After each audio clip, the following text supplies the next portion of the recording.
Estamos de volta com o programa Alerta Rondônia, seu programa de todas as noites, é o programa da família. Muito obrigado a você que nos acompanha. Conforme anunciamos, estamos recebendo aqui já a doutora Ludmila, especialista em emagrecimento. Bom, primeiro agradecer a sua presença aqui no programa, seja bem-vinda. Isso. Olha, eu fico feliz de ter esse tema aqui, um tema que, na verdade, hoje está em alta, né? Todo mundo quer emagrecer, todo mundo faz alguma coisa, tem especialistas em receita dessa internet aí, meu Deus do céu, né? Eu queria saber o seguinte, para começar, emagrecer é fácil? É difícil? Uma pessoa gorda, é difícil emagrecer? Olha, eu costumo dizer que a maior dificuldade não é o emagrecimento, mas é a manutenção do peso, que é o mais desafiante, porque emagrecer acaba sendo fácil, principalmente com a quantidade de protocolos que se tem hoje, principalmente com as canetas, né? Elas têm uma capacidade muito grande, anorexígena, porém a manutenção desse emagrecimento que é o mais desafiante, pois não é só sobre emagrecer, é sobre mudar todo o comportamento humano, é sobre entender o que fez aquele ser humano engordar, é sobre restaurar o metabolismo, é sobre tratar os hábitos, é entender toda a rotina daquele indivíduo, e o que levou ele a engordar, a chegar nesse ponto. Essas canetas aí, tem muita gente que está fazendo a automedicação. Exatamente. Né? Isso é perigoso, não é? Perigosíssimo. O que acontece é que as pessoas não... Eu até comentei hoje com você, é como se entrasse no avião e decolasse no piloto automático e lá em cima desse um pane e a pessoa não consegue pousar, não tem sabedoria para pousar, porque não tem as vitaminas adequadas, porque perde muito massa muscular, não faz um gerenciamento do emagrecimento e acaba piorando e agravando várias condições metabólicas quando esse emagrecimento não é assistido adequadamente. Na verdade, hoje, essa correria do dia a dia, essa vivência que nós temos, essa loucura, porque está todo mundo numa velocidade que a gente não consegue entender. Esse programa aqui mostra muito isso. A pessoa que entra em depressão, por exemplo, ela pode ser curada através de vitaminas? Com certeza. E assim, é uma coisa que eu vejo diariamente no consultório, pessoas que fazem uso de 3, 4 medicações controladas há anos e nunca fizeram exames laboratoriais para verificar como estão as taxas, os minerais, as vitaminas, para verificar como está o metabolismo e cada vez mais piorando, porque esses medicamentos fazem uma síndrome desabsortiva, pioram, né, essa absorção de nutrientes. Eu cheguei a pegar uma paciente que inclusive é da minha família, que estava com a vitamina do complexo B de 180 e foi assim impressionante como ela vinha só com quadros depressivos, era medicação atrás de medicação e a gente regulando os hábitos de vida dela, nutrindo o corpo adequadamente, dando nutriente, dando combustível para essas células, porque as vitaminas do complexo B é um poderosíssimo energético, né? Então, uma pessoa que está lá fadigada, cansada, isso aí é tristeza, depressão, e não investiga a causa base, e não trata as causas desabsortivas e nutre esse paciente com qualidade, e foi assim, espetacular. E hoje também tem, né, o magnésio, que é um mineral que acaba sendo, né, nas doses corretas, tem vários estudos recentes, inclusive, que acabou sendo superior ao uso de fluoxetina, de sertralina, que são utilizados para a ansiedade. O caso da depressão, doutora, a impressão que a gente tem é que quando a pessoa está com depressão, fala, não, é problema na mente. E pelo que você está falando, não é um problema na mente, é um problema no corpo. Na verdade, é um conjunto, né? Porque nós somos uma tríade, é corpo, mente e espírito. Que é uma das coisas que as pessoas renegam também, que é a nossa parte espiritual, é a nossa fisiologia, o nosso corpo e as alterações mentais que decorrem dessas alterações da nossa rotina, né? Como você mesmo falou, nós acordamos com o telefone, com vários estímulos, com café, com alimentação errada, e isso tudo vai gerando uma bola de neve e não tem como eu isolar uma coisa e culpar uma coisa, né?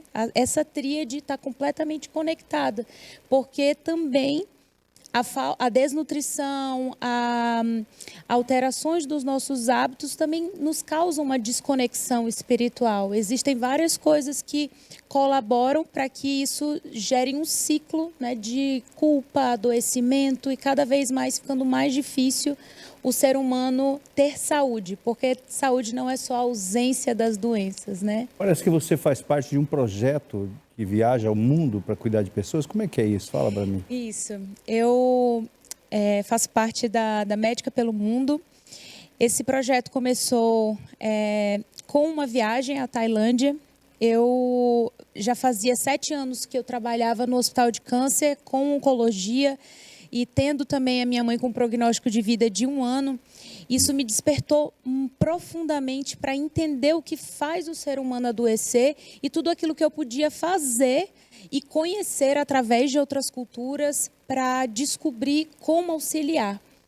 Então, esse é um projeto do meu coração, né, que eu não só transformo a minha vida, mas também transformo a vida de muitas pessoas ao redor do mundo. Você viaja o tempo todo? Eu viajo, eu fico entre João Pessoa, Paris, Lisboa. Meu marido é francês, que está aqui. Vou registrar a presença dele. O nome dele é? Stuart. Stuart. Seja bem-vindo, viu, Stuart? Ele está adorando o calorzinho de Porto Velho. Gostando, só que não. Só que não. Aqui é calorzinho, hein, Stuart? Mas olha, o que me chama a atenção, e eu vou até pedir desculpa para você, porque se eu ficar fazendo perguntas técnicas aqui, eu não vou alcançar meu objetivo. Por exemplo, comer 3 vezes por dia. Tem gente que fala, não, tem que comer 3 vezes por dia para poder emagrecer. Isso é mito ou é verdade? Na verdade, tudo depende de uma estratégia, né? Eu costumo dizer que a dieta ela é individual e individualizada, porque cada estratégia vai depender do ritmo da pessoa. Por exemplo, vou dar um exemplo meu próprio. Eu sou uma pessoa que de manhã eu tenho muita dificuldade de me alimentar de manhã cedo. Porém, se eu fico muito tempo sem me alimentar pela manhã, se não é um jejum prolongado, feito tecnicamente, né? Para mim, eu à noite tenho compulsão. E isso é um padrão de muitas pessoas. Então, assim, comer de 3 vezes ao dia, para quem? É atleta, não é atleta, está acima do peso, está fazendo déficit calórico, está em que tipo de dieta, se é uma dieta cetogênica, se é uma dieta low carb. Então, assim, muito se fala, faça assim, faça assado, mas tudo depende da pessoa, tudo vai depender da rotina da pessoa, tudo vai depender exclusivamente, individualmente para aquela pessoa. Você falou aí algo interessante, essas dietas aí, low carb, qual é a outra? Cetogênica, carnívora. Qual que poderia dizer assim, essa também enquadra nessa, depende da pessoa? Também, porque são estratégias, né? Existem pessoas que vão sustentar, por exemplo, uma dieta carnívora, uma dieta cetogênica, que hoje, ao meu ver, e a leitura dos estudos, são dietas que beneficiam pessoas oncológicas, tá? Porque o câncer ele se alimenta do açúcar, né? Mas, em resumo, tudo vira açúcar. Mas quando nós submetemos o paciente a fazer uma dieta low carb, a fazer uma dieta cetogênica ou uma dieta exclusivamente carnívora, ele melhora e muito inúmeros parâmetros que levaram esse paciente a adoecer.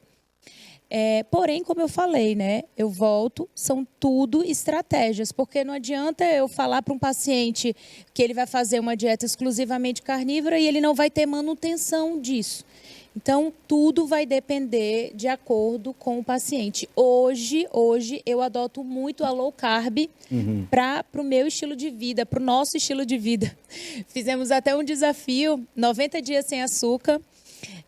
Sem açúcar, industrializados. Já passou esses 90 dias? Já passou os 90 dias. Como é que foi?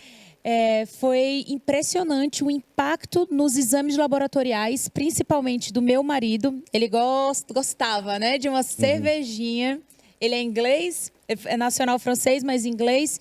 E isso, a cerveja, ela tem um papel de aumentar a circunferência abdominal. Ela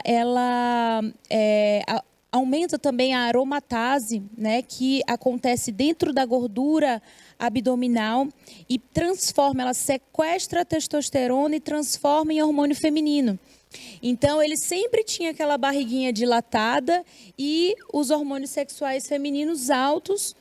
E aí, quando a gente baixou esse nível do açúcar, foi assim impressionante. A força, o aumento da testosterona, a regulação metabólica que aconteceu no corpo dele. E eu também, né? Nessa faixa etária, eu acho que eu perdi 10 quilos. E ele perdeu, acho que 8 quilos, foi 8 quilos, né? É isso mesmo. Doutora, repete essa parte aí que eu não entendi muito bem. Transforma em hormônios femininos, Exato. Faz até crescer o peito? Exatamente, a ginecomastia também está relacionada a isso. O que acontece? A gordura ela é como se fosse um tecido endócrino, ela age como se fosse um órgão endócrino. Lá dentro do tecido adiposo tem a globulina ligadora de hormônios sexuais que, através da aromatase, sequestra basicamente isso, tá? Resumindo, porque isso é bem complexo. Sequestra a testosterona e transforma em hormônio feminino, fazendo com que diminua a testosterona do homem, né? E acaba fazendo cair cabelo, fica cada vez mais difícil de ganhar massa muscular.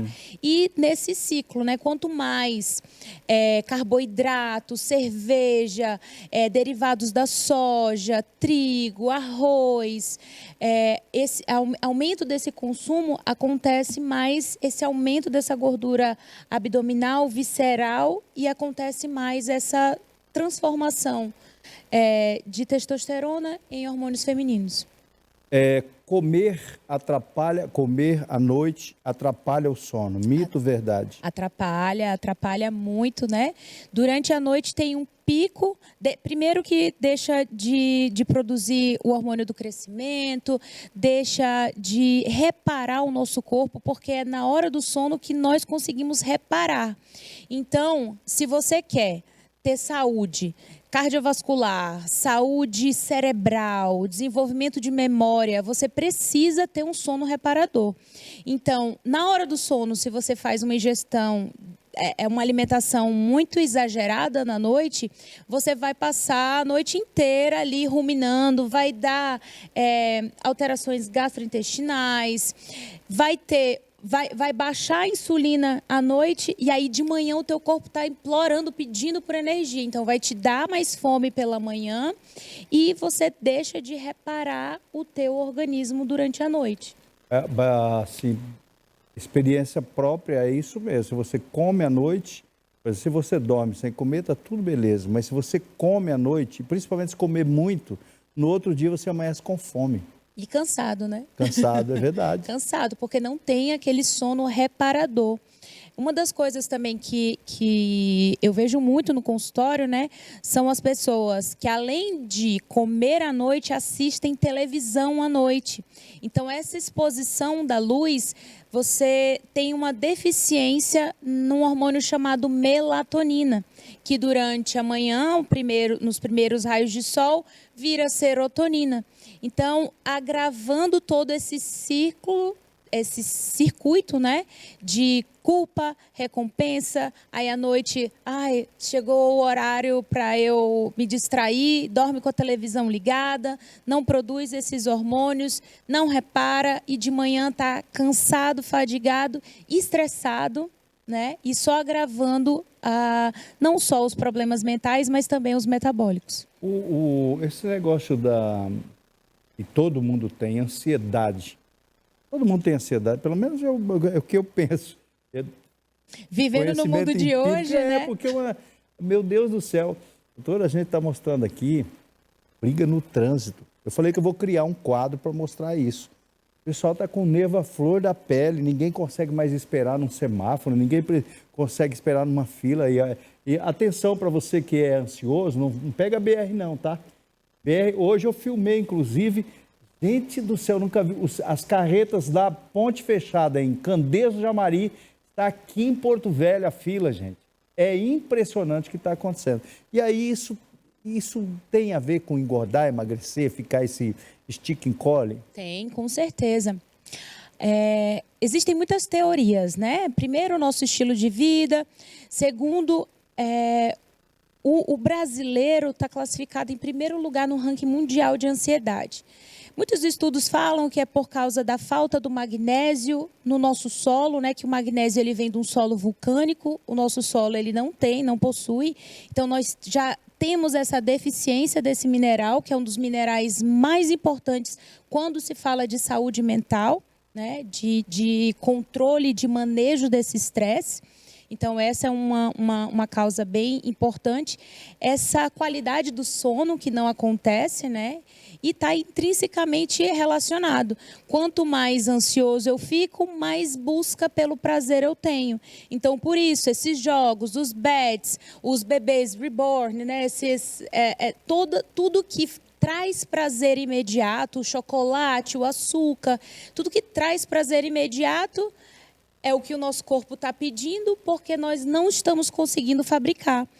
E uma coisa interessante também é que, basicamente, todo o metabolismo da serotonina, que é o hormônio da felicidade, do prazer, da contentação, ele é produzido no nosso intestino. Então, hoje, a nossa alimentação está altamente destrutiva, com várias coisas, inclusive até a nossa própria água. Que tudo hoje vem no plástico, né? Uhum. E o plástico, ele contém xenoestrogênios, que ele age, além de fazer também colaborar com essa questão da aromatase, do aumento da gordura abdominal, ele também age como um disruptor endócrino. É como se ele entrasse dentro de um receptor endócrino e obstruísse aquilo ali. Então, nós estamos mentalmente abalados pelo nosso estilo de vida e cada vez pior pelas toxinas, pela poluição eletromagnética, pelo plástico, pelo microplástico, que também faz vários efeitos deletérios no nosso corpo como um todo. Deixa eu ver se eu entendi. Você falou que o pessoal que vive onde tem vulcão, eles têm maior possibilidade de ter o magnésio, né? Do próprio cultivo, de absorver o nosso solo não. Ele é muito pobre em magnésio. E, na verdade, nem tem o magnésio vulcânico, né? Anorexia. O que é que leva a pessoa a anorexia? Bom, a anorexia são distúrbios psicológicos, né? Pode estar relacionada com a falta de aceitação pessoal, pode estar relacionada com a bulimia também, que é a pessoa comer, está num estado de compulsão, ansiedade e ter o vômito, que isso é muito comum, está bem atrelado junto também com a anorexia. Está relacionado também a pessoa não se reconhecer no espelho com aquele corpo, né, e querer sempre buscar e se encaixar dentro de um padrão. E as causas são distintas, né? São multifatoriais, mas principalmente relacionada com essa distorção da imagem que é imposta pela sociedade, né? Que principalmente as mulheres, que a mulher tem que ser magra, que a mulher tem que ser seca. E isso gerando várias outras alterações psicológicas. Você atende... Eu atendo online, no consultório em Recife, em João Pessoa. Aí, então, depois você deixa o telefone aqui, que as pessoas podem entrar em contato. Tem uma rede social? Qual que é? Sim. É médica.pelomundo. Conto com médica.pelomundo. Conto com vocês para engajar nesse movimento de grande transformação. Lá eu posto muito também do que acontece comigo, porque eu eu conheci muitas pessoas dentro dessa jornada, depois do Hospital de Câncer, que estavam em busca... Aí, já no vídeo, ó. Que estavam em busca também de uma grande transformação. Então, é pelo mundo mesmo, buscando informação, acolhendo as pessoas, porque eu acho que hoje está tudo muito robotizado e as pessoas esqueceram que pessoas precisam ser expert em pessoas, né? O médico que só sabe de medicina, ele não entendeu que o jogo é você ter empatia e acolher pessoas, entender a fundo, porque hoje nós precisamos de mais humanidade, nós precisamos de mais conexão verdadeira e menos automatismo e menos o chat GPT, né, a inteligência artificial, que é uma coisa maravilhosa, porém que precisa ser usado com muita cautela. Aliás, tudo que é digital hoje tem que ter cautela, né? Totalmente, totalmente. Tem muita gente se tratando pela internet, né? Vendo vídeo e seguindo. É tanta receita, e tem gente que entra nessas receitas. Exatamente. E uma coisa muito comum é piorar, né, todo o metabolismo quando faz algo que não é indicado para você. Porque tem muito isso, né? Ah, eu fiz, para minha amiga funcionou. Mas a sua amiga é sua amiga. Você não é sua amiga, você não é todo mundo, né? Igual as mães falam pra gente, né? Você não é todo mundo. Então, tudo é preciso, principalmente na medicina, é preciso pecar, às vezes, pelo excesso do que pela falta. Esse aí foi os 90 dias sem açúcar. Eu estava no mestrado integrado nessa época. Gente, o estresse engorda. É você ali? Sou eu. O estresse engorda e engorda muito. Nessa época, eu só não estava treinando na medida que eu treino hoje, que estava treinando no pós, mas o estresse, ele adoece. E alterações do cortisol também alteram a insulina e faz a gente engordar então também. Tem tudo a ver, doutora, esse período que nós passamos aí de pandemia, tudo a ver com o que está acontecendo? Tudo a ver. Piorou absurdamente a saúde mental das pessoas. Demais. O estresse e a insônia, né? Como eu falei, se não dorme, o corpo não repara, gera compulsões, gera alterações metabólicas e está totalmente ligada a ganho de peso. Ok, totalmente ligado. Está encerrando o nosso bate-papo. O que te levou a fazer esse Médica pelo Mundo? Foi me descobrir e ajudar as pessoas também nessa busca de ter mais saúde, viver mais feliz, viver com mais longevidade, mais integrado, com mais autoconhecimento e menos julgamento. Bacana. Obrigado pela sua presença. Um bate-papo muito gostoso. Voltando por aqui, por favor, volte ao programa para a gente tratar. Um dia eu vou te entrevistar tecnicamente, porque esse bate-papo é tão bom que a gente tem problemas técnicos. Eu quero pedir desculpa, mas obrigado mesmo, de coração. Fiquei super feliz. Tá? Muito obrigada. Gratidão.